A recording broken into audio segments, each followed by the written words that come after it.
سلیم بنت ملحان۔ دور جہالت میں سلیم کی شادی مالک ابن نادر سے ہوئی تھی۔ ان کا ایک بیٹا تھا انس۔ جب نبوت کا اعلان ہوا سلیم نے اسلام قبول کر لیا۔ اس پر اس کا شوہر خفا ہو کے شام چلا گیا اور وہیں حالت کفر میں اس کا خاتمہ ہوا۔ سلیم نے تہیہ کر لیا کہ جب تک انس بڑا نہیں ہو جاتا وہ شادی نہیں کرے گی، اور اس طرح وہ ہر رشتے کو انکار کر دیتی۔ انس کو سلیم نے نبی صلی اللہ علیہ وسلم کی شاگردگی میں سونپا اور حوالے کرتے وقت کہا، اے خدا کے نبی، مدینہ کے سب لوگوں نے آپ کو تحفے دیے، میرے پاس اپنے بیٹے کے علاوہ کچھ نہیں، اسے اپنی سرپرستی کے سائے قبول کریں۔ اس وقت انس کی عمر 10 برس تھی۔ اگلے 10 سال نبی صلی اللہ علیہ وسلم کے ساتھ گزرے اور وہ امت کے معلم بنے۔ جیسے ہی انس رضی اللہ تعالیٰ عنہ جوان ہوئے، ابو طلحہ نے سلیم کو رشتہ بھیجا۔ سلیم نے انکار کرتے ہوئے کہا، تم مشرک ہو اور میں مسلمان، ہماری شادی نہیں ہو سکتی۔ ابو طلحہ نے حیرانگی سے پوچھا، تمہارا سونے اور چاندی کے زیورات کے شوق کو کیا ہوا؟ میں تمہیں سب آسائشیں دوں گا۔ سلیم بولی، طلحہ تم ان میں سے ہو جو لکڑی کے خداؤں کو پوجتے ہیں۔ اس مکالمے نے ابو طلحہ کو سوچنے پہ مجبور کر دیا۔ اس نے غور کیا کہ سلیم کو سونے چاندی سے زیادہ دین مقدم ہے۔ وہ فوری نبی صلی اللہ علیہ وسلم کے پاس پہنچا اور اسلام قبول کیا۔ دونوں کی شادی قوی حق مہر کے ساتھ ہوئی اور خدا نے ابو عمیر نامی بیٹے سے انہیں نوازا۔ جب ابو عمیر کی طبیعت خراب ہوئی تو باپ بہت پریشان رہتا تھا۔ ایک رات ابو طلحہ نبی صلی اللہ علیہ وسلم کے پاس بیٹھا تھا کہ ابو عمیر کی وفات ہو گئی۔ ماں نے بہت صبر کا مظاہرہ کیا، اور جب ابو طلحہ گھر لوٹ کے بیٹے کی خیریت معلوم کرنے لگا تو سلیم نے پوچھا، اگر کوئی ہمارے پاس امانت رکھوائے اور پھر وصول کرنے آئے تو ہمیں امانت لوٹا دینی چاہیے؟ جواب ملا، ہاں بالکل۔ تو سننے کو ملا، خدا نے بھی ہمیں بیٹا دیا تھا اور اپنے پاس اسے بلا لیا ہے، خدا کی رضا میں خوشی اور صبر ڈھونڈو۔ نم آنکھوں کے ساتھ باپ بولا، ہم اسی کے ہیں اور اسی کے پاس لوٹ کے جانا ہے۔ خدا نے دونوں کے صبر کا اجر انہیں ایک بیٹے عبداللہ ابن طلحہ کی شکل میں دیا۔ الذين إذا أصابتهم مصيبة قالوا إنا لله وإنا إليه راجعون أولئك عليهم صلوات من ربهم ورحمة وَأُولَئِكَ هُمُ الْمُهْتَدُونَ۔ سلیم جنگوں میں اپنے شوہر اور نبی صلی اللہ علیہ وسلم کے ہمراہ جاتی۔ دوسری عورتوں کے ساتھ وہ مسلمان لشکر کو پانی پہنچاتی، زخمیوں کی مرہم پٹی کرتی اور شہداء کو میدان جنگ سے واپس لاتی۔ جنگ حنین میں بھی وہ موجود تھیں۔ جب جنگ نے شدت پکڑی تو ابو طلحہ کو اپنی بیوی کی فکر ہوئی۔ سلیم نے خنجر پکڑتے ہوئے کہا، کسی نے ہم پہ حملہ کیا تو ہم زوردار جواب دیں گے۔ نبی صلی اللہ علیہ وسلم سلیم کے لیے بہت دعائیں مانگتے تھے۔ معراج کے سفر پہ انہوں نے سلیم کو جنت میں بھی دیکھا۔ ابو جابر رضی اللہ تعالیٰ عنہ سے روایت ہے، نبی صلی اللہ علیہ وسلم نے فرمایا، میں نے ابو طلحہ کی بیوی کو جنت میں دیکھا، پھر مجھے کسی کے قدموں کی چھاپ سنائی دی اور وہ بلال تھا۔ تا حیات سلیم مسلمانوں اور اسلام کی خدمت کرتی رہی، ہمیشہ نبی صلی اللہ علیہ وسلم کا مشکلات میں ساتھ دیا، اور نبی صلی اللہ علیہ وسلم کی وفات کے بعد بھی کام جاری رکھا، حتیٰ کہ وہ خدا سے جا ملی۔ اس طرح سلیم نے اپنا نام اسلام کی تاریخ میں نقش کر دیا۔ والمؤمنون والمؤمنات بعضهم أولياء بعض يأمرون بالمعروف وينهون عن المنكر ويقيمون الصلاة ويؤتون الزكاة ويطيعون الله ورسوله أولئك سيرحمهم الله إن الله عزيز حكيم وعد الله المؤمنين والمؤمنات جنات تجري من تحتها الأنهار خالدين فيها ومساكن طيبة في جنات عدن ورضوان من الله أكبر ذلك هو الفوز العظيم۔ عبداللہ ابن حطافہ الساہمی۔ اسلام کی خدمت میں عبداللہ ابن حطافہ الساہمی رضی اللہ تعالی عنہ کو اپنے وقت کے طاقتور ترین بادشاہوں سے ملنے کا موقع ملا۔ ہجرت کے 6 سال میں نبی صلی اللہ علیہ وسلم نے غیر عرب بادشاہوں کو اسلام کی دعوت دینا چاہی۔ اس کام کے لیے انہوں نے 6 صحابیوں کے ہاتھ خط جاری کیے۔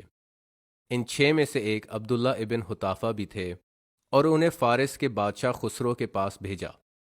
عبداللہ ابن حطافہ رضی اللہ تعالی عنہ اپنے بیوی بچوں کو الوداع کہہ کے فارس کی جانب چل پڑے۔ وہاں پہنچ کر انہوں نے پہرے دار کو خط کا بتایا اور بادشاہ کے دربار میں حاضر ہونے کی اجازت مانگی۔ خسرو نے اجازت دی اور اپنے دربار کے عربی ادیب سے خط پڑھنے کو بولا۔ اس نے خط پڑھنا شروع کیا۔ بسم اللہ الرحمن الرحیم، من جانب محمد رسول اللہ بادشاہ فارس خسرو کے لیے، سلامتی ہو ان پہ۔ خسرو نے درباری ادیب کو یہیں روک دیا اور غصے کا اظہار کیا کہ خط میں اس کا نام پہلے نمبر پہ نہ لکھا گیا۔ اس نے ادیب سے خط چھین کے پھاڑ دیا اور عبداللہ رضی اللہ تعالی عنہ کو دربار سے نکال دیا۔ وہ وہاں سے نکل کے مدینے کی تیاری کرنا شروع ہو گئے۔ جب خسرو کا غصہ ٹھنڈا ہوا، اس نے عبداللہ ابن حطافہ کو واپس بلایا، مگر وہ جا چکے تھے۔ جب وہ نبی صلی اللہ علیہ وسلم کے پاس پہنچے اور سارا واقعہ سنایا، نبی صلی اللہ علیہ وسلم بولے، خدا خسرو کی سلطنت کے اتنے ہی ٹکڑے کرے گا جتنے اس نے خط کے کیے۔ اور ہوا یوں کہ خسرو کے بیٹے شہروائے نے اسے قتل کر دیا۔ 19ویں ہجری میں عمر رضی اللہ تعالی عنہ نے مسلمانوں کو رومی فوجوں سے لڑنے بھیجا۔ عبداللہ ابن حطافہ بھی مسلمان فوج میں تھے۔ مسلمان کے آنے کی خبر روم کے بادشاہ تک پہنچی۔ اس نے مسلمانوں کے جذبے جہاد کے بارے میں بہت کچھ سن رکھا تھا اور یہ بھی جانتا تھا کہ خدا اور اس کے رسول کے لیے شہید ہونے سے ڈرتے نہیں۔ اس نے حکم جاری کیا کہ کسی بھی مسلمان فوجی کو پکڑ کے اس کے سامنے پیش کیا جائے۔ خدا کی شان، رومی فوجیوں نے عبداللہ ابن حطافہ کو گرفتار کر لیا اور بادشاہ کے پاس لے آئے۔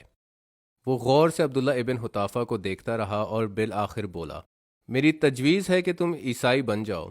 اگر تم ایسا کر لو، میں تمہیں آزاد کر کے واپس جانے کی اجازت دے دوں گا۔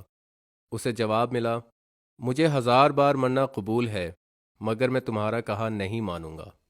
بادشاہ بولا، اگر میری بات مانتے ہو تو میں اپنی بادشاہت میں تمہیں حصے دار بھی بنا دوں گا۔ عبداللہ مسکرائے اور کہا، اگر تم مجھے اپنی تمام سلطنت دے دو اور ساتھ تمام عربوں کی کل بادشاہت، تب بھی میں محمد کا دین نہیں چھوڑوں گا۔ پھر مجھے تمہیں مارنا ہی ہوگا۔ بادشاہ بولا، تم جو چیز چاہے کرو، بولے عبداللہ رضی اللہ تعالی عنہ۔ بادشاہ کے حکم سے عبداللہ ابن حطافہ کو صلیب پہ باندھ دیا گیا اور فوجیوں نے ان کے بازو کے قریب نیزے مارے۔ بادشاہ نے اپنی بات دہرائی اور عبداللہ رضی اللہ تعالی عنہ کا جواب قائم رہا۔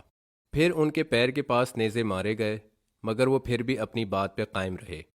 پھر بادشاہ نے ایک بڑی دیگ منگوائی اور اس میں تیل بھر کے ابالنے کا حکم دیا۔ اس کے کہنے پہ 2 مسلمان قیدیوں کو لایا گیا اور ایک کو جلتے ہوئے تیل میں پھینک دیا، حتیٰ کہ کھال ہڈی سے جدا ہو گئی۔ رومی بادشاہ نے دوبارہ عبداللہ ابن حطافہ سے کہا، عیسائی بن جاؤ، مگر انہوں نے پھر انکار کر دیا۔ بادشاہ نے فوجیوں کو حکم دیا کہ عبداللہ کو دیگ میں پھینک دو۔ جس وقت عبداللہ رضی اللہ تعالی عنہ کو دیگ کی طرف لے جایا جا رہا تھا، ان کی آنکھوں میں آنسو آ گئے۔ بادشاہ کو لگا یہی جیت کا موقع ہے۔ اس نے پھر سے عبداللہ رضی اللہ تعالی عنہ کو عیسائیت کی طرف دعوت دی، مگر انہوں نے دوبارہ انکار کر دیا۔ تعجب سے بادشاہ نے پوچھا، تو پھر تم رو کیوں رہے تھے؟ عبداللہ رضی اللہ تعالی عنہ بولے، مجھے معلوم تھا جلتے ہوئے تیل میں جاتے ہی میری روح قبض ہو جائے گی۔ مجھے رونا آیا کہ کاش مجھے اتنی زندگیاں ملتیں جتنے میرے بدن پہ بال ہیں، تاکہ میں ہر زندگی خدا کی راہ میں خرچ کر دوں۔ بادشاہ بولا، کیا تم میرے ماتھے کو چوم سکتے ہو؟ بدلے میں تمہیں رہا کر دوں گا۔ عبداللہ بولے، اور تمام دوسرے مسلمان قیدیوں کو بھی؟ بادشاہ بولا، ہاں ضرور۔ عبداللہ ابن حطافہ کو اس میں کوئی حرج نہیں معلوم ہوا اور انہوں نے بادشاہ کے ماتھے پہ بوسہ دے دیا۔ قیصر کے حکم سے تمام مسلمانوں کو رہا کر دیا گیا اور وہ لوگ مدینے کو واپس لوٹ گئے۔ مدینے پہنچ کے عبداللہ ابن حطافہ نے تمام واقعہ خلیفہ عمر کو بتایا۔ خلیفہ عمر بہت خوش ہوئے اور تمام لوگوں سے کہا کہ وہ عبداللہ ابن حطافہ کا ماتھا چومیں، اور سب سے پہلے انہوں نے اس کی پہل کی۔ محمد رسول اللہ والذین معه اشداء علی الكفار رحماء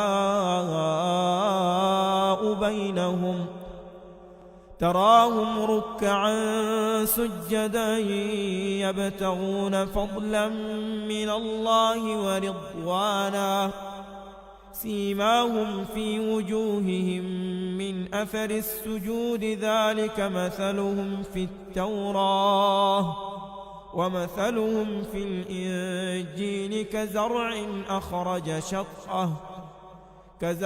أخرج شطأه فآزره فاستغلظ فاستوى على سوقه يعجب الزراع ليغيظ بهم الكفار وعد الله الذين آمنوا وعملوا الصالحات منهم مغفرة وأجرا عظيما